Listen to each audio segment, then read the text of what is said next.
guys বাহ আমরা বাজার আই গেছে আজ বিকাল 4টা বাজি গেছে আমরা এখন যাই গেছি স্নান করাত আর গরমে আর সহ্য করা যান না বালতি লইয়া কোন জায়গা স্নান করি আইস চলো আজ তোমরা দেখাইলাই যেন আমরা স্নান করা যাই হইলো এটা হইলো রাস্তা ওই যে নালার পানি যার দেন গুন গিয়ে ট্যাঙ্কির জমাইবো তো আমরা স্নান করবো আর যেদিন বৃষ্টি দিলা এদিন তো আমরা উপরে রুমে স্নান করিলাই আর যেদিন রোদ দিয়ে একদিন আমরা গাঁথবো রাস্তাটাও দেখো কি রকম মানে ওই দেখো গাছ যে ফিসলা ও নালাবাই পানি যার আর আমরা ও বাইদি রানা দিছি কিন্তু একটা মজা বান দিলাইছুন ওইলো নালা পানি মোটামুটি স্পিড আছে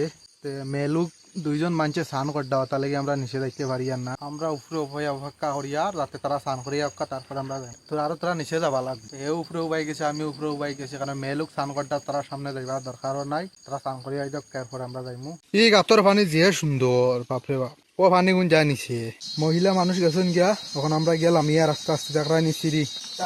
ফিসলাইতা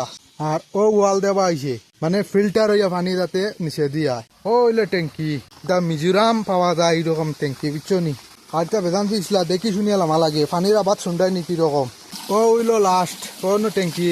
ও পানি ভরার ওইদিকে এদিকেও পানি ভরে ওদিকেও পানি ভরে আর এই না বললে পাত্তর সাত গাছ ওই দেখো স্লাইডিং হয়েছে বহুত বড় স্লাইডিং এটা হয়েছে আর ও জায়গাতে আমরা স্নান করবো আইস এই জায়গার পানি গাছ পুরা ঠান্ডা পানি ঠান্ডা বলতে কি পুরা ঠান্ডা কিন্তু মশা একটু বেশি জায়গা কিন্তু পানি পুরা ঠান্ডা খুব মজা লাগে গরমের দিন লাগে 1 নম্বর ঠান্ডার দিন আইলে মাথা যদি দিতে যাও পানিতে মাথা বুঝা বরফ হয়ে যায় অতটুক ঠান্ডা থাকে গরম দিনের লাগে ঠিক আছে গাছি জায়গা স্নান করি লাইছি এখন আর দেখি আর কি ক্যাম্প ওই যে পানি ভরে ট্যাঙ্কি পুরা ফুল হয়ে যায় স্নান হয়ে গেছে আমরা